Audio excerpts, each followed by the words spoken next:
بسم اللہ الرحمن الرحیم۔ میں ہوں doctor Khan, professor of physics, career counsellor, guide, graphologist, graphotherapist, life coach, currently working as vice principal, Faisalabad institute of management and sciences. یہ video جو ہے اس میں بھی ہم بڑی اہم بات آج کرنے والے ہیں کہ اکثر یہ پوچھا جاتا ہے کہ گڈ ٹیچر، آئیڈیل ٹیچر یا رول ماڈل ٹیچر کے بارے میں نے ویڈیو اپلوڈ کی ہیں۔ کیا کوئی ایسا تصور بھی ہے کہ بیڈ ٹیچر بھی جو ہے اس کو بھی ہم پہچان سکیں کہ یہ بیڈ ٹیچر ہے، یا کون سی ایسی خامیاں ہیں جس کی بنیاد پہ ایک ٹیچر جو ہے اچھا ٹیچر نہیں بن سکتا؟ تو اس کے حوالے سے میں نے ٹاپ 20 جو ہیں ایسی بلنڈرز جو ہیں ان کو آئیڈینٹیفائی کیا ہے کہ اگر ٹیچر ان میں سے اکثر جو ہے اس کو رپیٹ کرتا ہے تو وہ کبھی بھی اچھا ٹیچر نہیں بن سکتا، اور اگر ان سے وہ سبق سیکھتا ہے اور ان میں امپرومنٹ کر لیتا ہے تو وہ اچھا ٹیچر بن سکتا ہے۔ آج میں اس بیچ کے ساتھ کس ویڈیو کو بھی آپ پہلے کی طرح لائک کریں گے اور پذیرائی بخشیں گے، نہ صرف اپنے کولیگ بلکہ طلباء طالبات اور اپنے اداروں میں بھی اس کو لوگوں کے سامنے ڈپکٹ کریں گے۔ آج کل جو کہ انٹرویو ہو رہے ہیں فیصل آباد میں نے سنا ہے انٹرویو شروع ہونے والے ہیں، تو میرے اسٹوڈنٹ جو ہیں ان کی بڑی ڈیمانڈ تھی کہ سر یہ سوال ریپیٹڈلی پوچھے جا رہے ہیں، تو پلیز آپ مجھے گائیڈ کریں۔ اکیلے کو گائیڈ کرنے کی بجائے یہ میں ویڈیو بنا رہا ہوں اور یہ صدقہ جاریہ کے طور پہ ہے، غیر ممکن ہے کسی کے یہ چیزیں کام آ جائیں اور وہ اس کی کامیابی کا سبب بنے، اس کی نسلیں سنور جائیں۔ بڑھتے ہیں ہم اپنے موضوع کی طرف۔ وہ جو 20 خامیاں ہیں ان میں سب سے پہلی خامی یہ ہے کہ ٹیچر جو ہے ہی اور شی از ناٹ ویل پریپیئرڈ۔ وہ تیاری کر کے نہیں جاتا، اور اکثر ایسا ہوتا ہے جس کو ہم کہتے ہیں ٹو مچ، ٹو آفن اور ٹو رینڈم، کہ وہ بہت سارا مٹیریل ساتھ لے جاتا ہے اور وہاں وہ کنوے نہیں کر پاتا، جس سے وہ خود بھی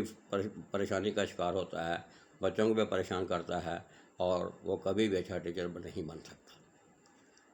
دوسری بڑی خامی جو میں نے نوٹ کی ہے، یہ میری ذاتی رائے ہے، آپ اس سے ڈفر بھی کر سکتے ہیں، mishandling of question answer session. اکثر ہمارے ٹیچر جو ہیں وہ سوال و جواب سے بہت گھبراتے ہیں۔ سوال و جواب ہونے چاہیے، یہ بڑا بہترین اور سادہ طریقہ ہے ایویلیویشن اسیسمنٹ کا، تو اس میں وہ سوالوں کے پراپر جواب نہیں دے پاتا، جس سے بچے اس سے متنفر ہو جاتے ہیں، اور پھر جو کچھ وہ بیان کرتا ہے بچے سننے کے لیے تیار نہیں ہوتے۔ تیسری جو بڑی خامی جو میں نے نوٹ کی ہے وہ ہے کہ knowledge not up to dated. اکثر ٹیچر میں نے دیکھے ہیں ان کے پاس جب انہوں نے خود پڑھا ہوتا ہے اس دور کے نوٹس ہوتے ہیں، اور وہ انہی کو جو ہے نعوذ باللہ حدیث اور صفے سمجھتے ہیں اور کلاس میں وہی پڑھاتے ہیں اور بچوں کو مجبور کرتے ہیں۔ حالانکہ زمانہ بہت دور پہنچ چکا ہے، بچوں کے سوشل میڈیا کے ذریعے بڑی اپڈیٹڈ انفارمیشنز ہوتی ہیں، تو وہ ٹیچر کو بھانپ لیتے ہیں کہ اس کے پلے کچھ نہیں ہے، یہ ہمیں کچھ نہیں دینے والا، پھر اس کو وہ تنگ کرنا شروع کر دیتے ہیں۔ چوتھی بڑی خامی جو میں نے نوٹ کی ہے وہ ہے misuse of A V aids اور ٹیکنالوجی۔ یہ لوگوں نے کہیں سے سن لیا ہے کہ اچھے لیکچر دینے کے لیے اے وی ایڈ کا استعمال ہونا ضروری ہے یا لیٹسٹ ٹیکنالوجی کا استعمال ہونا ضروری ہے، لیکن ان کو کسی نے یہ نہیں بتایا کہ اے وی ایڈ کا کیسے استعمال کرنا ہے، کہاں کرنا ہے، اور ٹیکنالوجی کو کیسے استعمال کرنا ہے، کب کرنا ہے اور کس جگہ کرنا ہے اور کتنا کرنا ہے۔ تو بدنصیبی سے وہ چیزیں بجائے اپنے حق میں آپ کے مخالف کر لیتے ہیں، اور اس سے بھی ان کا نقصان ہوتا ہے اور ان کا امیج جو ہے وہ ڈیمیج ہو جاتا ہے۔ پانچویں بڑی خوبی جو ہے وہ میں نے جو نوٹ کی ہے وہ ہے بینگ آف شیڈول۔ عام طور پہ ٹیچر کی عادت ہوتی ہے کہ وہ جب چھٹیاں کرتے ہیں تو وہ اپنی کلاسیں کسی اور کو دے دیتے ہیں، اس کی جگہ پھر آ کے ان کی کلاسیں لینے شروع کر دیتے ہیں اور ٹائم ٹیبل کو فالو نہیں کرتے۔ اس سے یہ ہوتا ہے کہ آپ کے جو مینٹلی جو آپ کے ذہن میں پلاننگ چل رہی ہوتی ہے اس کے لیے مطابق جو آپ فٹ نہیں ہوتے، اور بڑا اہم پرنسپل ہے 5P، proper planning prevents poor performance, اور اس سے آپ کا پلاننگ فیز ڈیمیج ہوتا ہے اور اس سے بھی آپ کی کارکردگی متاثر ہوتی ہے۔ چھٹی جو چیز ہے وہ جو میں نے نوٹ کی ہے وہ ہے نان انوالومنٹ آف اسٹوڈنٹس۔ سب سے بڑی جو خامی جس کو میں سائنٹیفک بلنڈر کہتا ہوں وہ اسٹوڈنٹ کی انگیجمنٹ نہ ہونا یا اسٹوڈنٹ کا انوالومنٹ نہ کرنا۔ اس پہ میں الگ ویڈیو بناؤں گا، اس پہ ڈبیٹ بھی ہوگی، پھر آپ کو میں فارمولہ بھی بتاؤں گا اسٹوڈنٹ کو کیسے انگیج کیا جاتا ہے۔ اس سے بھی ٹیچر جو ہے وہ اپنا امیج ڈیمیج کر دیتا ہے۔ ساتویں جو خامی میں نے نوٹ کی ہے وہ ہے no personal rapport build up. Presentation کا سب سے بڑا گر جو ہوتا ہے جب آپ پریزنٹ کرنے جاتے ہیں یا لیکچر دینے جاتے ہیں، کوئی بھی میتھڈ آپ اڈاپٹ کریں، تو بڑی مشہور ایک ٹیکنیک ہے، وہ وفم اور افم ٹیکنیک اس کو کہتے ہیں۔ جب آپ کلاس میں جاتے ہیں تو بچے تصور کرتے ہیں کہ یہ جو کچھ بھی ہمیں بیان کرنا چاہ رہا ہے اس میں ہمارے لیے کیا ہے۔ اور اچھا ٹیچر وہ ہوتا ہے کہ جب آپ بیان کر چکتے ہیں تو بچے یہی سمجھتے ہیں کہ سب کچھ ہمارے لیے تھا، اس کی ہمیں ضرورت تھی جو کچھ وہ بیان کر کے گیا ہے۔ لیکن عام طور پہ جب آپ ریپو بلڈ اپ نہیں کر پاتے تو نہ آپ وفم کو فالو کر پاتے ہیں، نہ آپ افم کو فالو کر پاتے ہیں، جس وجہ سے آپ کا امیج جو ہے وہ ڈیمیج ہو جاتا ہے۔ اور 8ویں بڑی خامی جو میں نے نوٹ کی ہے وہ ہے لیٹ اینڈنگ اور لیٹ سٹارٹنگ۔ اکثر ٹیچر جو ہیں وہ ہیبیچول ہوتے ہیں، وہ کیا کرتے ہیں 10-15 منٹ جو ہے کلاس میں لیٹ جاتے ہیں یا لیکچر کو لیٹ شروع کرتے ہیں، اور پھر وہ تھکان دکھانے کے لیے لوگوں کو کہ ہم بہت محنت سے پڑھا رہے ہیں 10-15 منٹ کلاس کو لیٹ جو ہے وہ چھوڑتے ہیں۔ اس سے اگلا کلاس جو ہے وہ بھی متاثر ہوتا ہے، اس کی رپورٹ بھی نیگیٹو جاتی ہے اور وہ کوئی اچھا شیڈول نہیں ہے۔ اس لیے کوشش کریں آپ کو جو ٹائم ٹیبل دیا گیا ہے، جو ٹائم دیا گیا ہے، ٹائم مینجمنٹ پہ میری الگ ویڈیو ہے، اس کو بھی ایک دفعہ دیکھ لیں تاکہ آپ کو اندازہ ہو کہ ٹائم مینجمنٹ کتنا اہم ہے۔ بیسیکلی یہ ٹائم پیریڈ ہے اور وہ فریکوینسی ہے، اس سے انرجی اور ایفیشنسی کیلکولیٹ ہوتی ہے۔ اس کے بعد 9th جو خامی میں نے نوٹ کی ہے وہ ہے کہ ٹیچر موسٹلی ڈس آرگنائزڈ ہوتے ہیں۔ ڈس آرگنائزیشن سے میری مراد یہ ہے نو اسپیسیفکسٹی اینڈ نو کلیئرٹی۔ جو کچھ وہ بیان کرنا چاہتے ہیں اتنا وہ انٹرمنگلڈ ہوتا ہے، ان کو خود نہیں پتہ ہوتا کہ میں کیا بیان کر رہا ہوں اور کیسے کر رہا ہوں۔ اس سے ان کو خود اندازہ ہو جاتا ہے کہ جو کچھ میں بیان کر رہا ہوں وہ اسٹوڈنٹ کے کام کا نہیں ہے۔ ان کا باڈی لینگویج یا فیس بتا دیتا ہے کہ اسٹوڈنٹ اس سے متاثر نہیں ہو پاتے، اور اس سے ٹیچر مزید گھبرا جاتا ہے۔ 10ویں خامی جو میں نے نوٹ کی ہے وہ ہے نو پازیٹیو امیج بلڈ اپ۔ آپ کے سب سے مشکل کام جو دنیا میں ہے وہ ٹیچنگ لرننگ ہے، تو آپ نے سب سے اہم کام جو ہے وہ پازیٹیو امیج کو ڈیولپ کرنا ہے، اور یہ بھی کلاس انگیجمنٹ تکنیک کے ذریعے آئے گا، جس پہ میں الگ ویڈیو بھی بناؤں گا، اس پہ ڈبیٹ بھی ہوگی، بحث بھی ہوگی۔ 11ویں خامی جو میں نے نوٹ کی ہے آبجیکٹیوز ناٹ کورڈ۔ آپ سٹارٹ میں بتاتے ہیں کہ اس لیکچر میں یہ چیزیں بتاؤں گا، بدنصیبی سے آپ جب لیکچر ختم کرتے ہیں اس میں اکثر چیزیں آپ نے نہیں بتائی ہوتی، تو کبھی ایسا نہ کریں، اپنے آپ کی ریہرسل کریں باقاعدہ ٹھیک ٹھاک، جو کچھ آپ نے بتانا ہے ٹائم کے حوالے سے اس کی پریکٹس کریں اور سارا کچھ بتائیں، اور اسٹوڈنٹ کو کنونس کریں کہ میں نے جو کچھ بتانا تھا وہ بتا دیا ہے، اور ہو سکے تو سوال جواب بھی 1-2 کر لیں۔ اس کے بعد 12ویں جو خامی میں نے نوٹ کی ہے نو بریکس۔ اب بریکس دونوں جو ہیں BREA کے بریک بھی ہے اور BRAKE بریک بھی ہے، دونوں قسم کی چیزیں آپ جو ہے نہیں کرتے، دونوں بریکیں نہیں لگاتے۔ اس سے کیا ہوتا ہے کہ اسٹوڈنٹ کے چانسز جو ہیں وہ فیو رہ جاتے ہیں لرننگ کے، کیونکہ آپ کنزیکٹیو جو کچھ آپ نے پڑھانا ہوتا ہے لگاتار پڑھائے جاتے ہیں، درمیان میں کوئی وقفہ نہیں کرتے اور اپنے آپ کو بریک نہیں لگاتے۔ تو یہ ریسرچ نے بھی ثابت کیا ہے کہ کچھ خاص عرصہ میکسیمم جو ہے 30 منٹس کے بعد اسٹوڈنٹ جو ہے یا ٹیچر جو ہے دماغ آپ کا جو ہے اس کو وقفہ چاہیے، ادروائز جو کچھ اس میں آیا ہوتا ہے وہ بھی لاس ہونے کا چانس ہوتا ہے۔ اور 13ویں خامی جو میں نے نوٹ کی ہے ٹیچر میں، جو بیڈ ٹیچر کیٹیگری میں آتے ہیں، وہ ہے بیڈ ہیبٹس۔ اب یہاں یہ سوال بڑا ڈیبیٹیبل ہے کہ ٹیچر کو بیڈ ہیبٹس کون سی ہوتی ہیں، تو اس میں عام طور پہ ہم دیکھتے ہیں کہ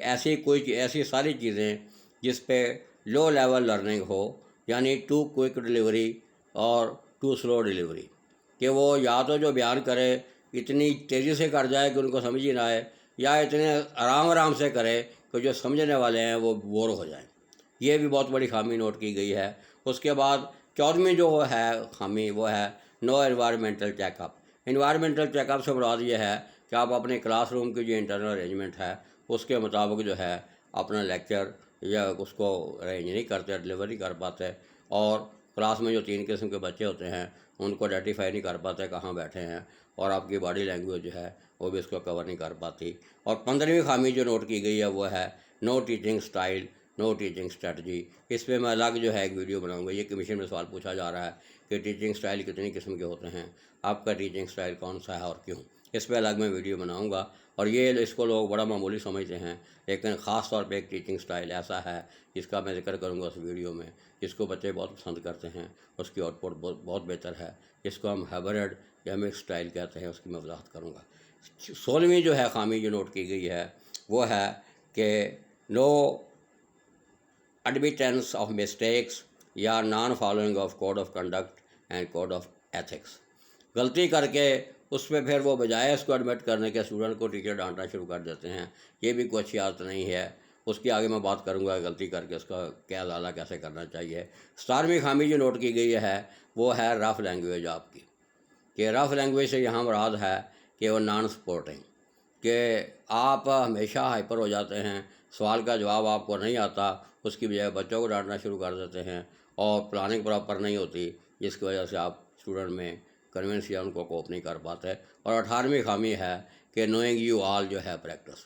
کہ ٹیچر سمجھتا ہے، اس کو ہم کہتے ہیں I am the only being policy. Teacher سمجھتا ہے کہ جو کچھ میں بیان کر رہا ہوں، تو جو کچھ علم میرے پاس ہے یہ حرف آخر ہے، کسی اسٹوڈنٹ کو سوال کرنے کی ضرورت نہیں ہونی چاہیے، اور اسٹوڈنٹ جو بھی کہتے ہیں وہ غلط ہے۔ یہ آج کل سب سے بڑی غلطی ہے جس کی وجہ سے ٹیچر مار کھا رہے ہیں۔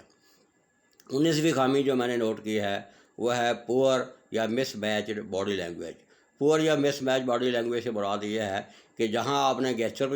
پیش کرنا ہوتا ہے وہاں آپ پوسچر کر دیتے ہیں، جہاں آپ نے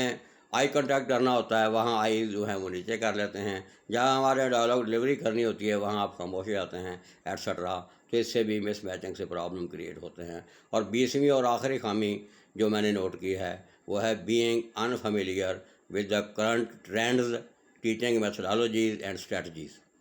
کہ ہر لیکچر جو ہے کورس کنٹینٹ کے مطابق، یہ بھی میں ایک الگ ویڈیو بناؤں گا کہ سب سے بیسٹ میتھڈ کون سا ہے اور کیوں باقی میتھڈ اس میں جو ہیں وہ ضم ہو جاتے ہیں، اس پہ الگ ویڈیو بناؤں گا۔ تو یہ 20 خامیاں جو میں نے، اس پہ بحث ہو سکتی ہے، آپ اسے ایگری کر سکتے ہیں، ڈس ایگری کر سکتے ہیں، لیکن اگر کسی ٹیچر میں یہ پائی جاتی ہیں تو کبھی اچھا ٹیچر نہیں بنتا، اس کو بیڈ ٹیچر ہی کہا جائے گا۔ اور اس کا پھر آگے ہم نے کرنا کیا ہے کہ اس کا ایک سادہ سا طریقہ ہے کہ آپ اگر کوئی غلطی کر بیٹھیں تو اس کو ایڈمٹ کریں، اور نہ صرف ایڈمٹ کریں بلکہ اس غلطی سے سیکھنے کی کوشش کریں، کیونکہ غلطیاں ہمیشہ مثبت ہی ہوتی ہیں، منفی نہیں، وہ آپ کو سبق سکھانے کے لیے ہوتی ہیں، بشرطے کہ آپ ان کو رپیٹ نہ کریں۔ اس کی بہت ساری مثالیں ہیں، لیکن سب سے اعلیٰ مثال جو دی جاتی ہے وہ ایڈیسن کی ہے، جس نے بلب جو ہے وہ ایجاد کیا تھا، اور وہ تقریباً 1000 دفعہ ناکام ہوا۔ تو جب کسی نے اس سے پوچھا انٹرویو میں کہ آپ جو ہے آپ نے ہمت کیوں نہیں ہاری، آپ تقریباً 1000 دفعہ ناکام ہوئے ہیں، اس نے بڑا خوبصورت جواب دیا تھا کہ میں 1000 دفعہ ناکام نہیں ہوا، بلکہ بلب بنانے کے میں نے 1000 طریقے سے اپنی سیکھنے کی کوشش کی ہے، جس وجہ سے یہ بلب بنا پایا ہوں، اور یہی وہ بلب ہے جس نے دنیا کا اندھیرا جو ہے وہ دور کیا ہوا ہے۔ اور آج کل نیورو سائنس یا ہماری سائیکالوجی جو ہے وہ بھی یہ ثابت کرتی ہے کہ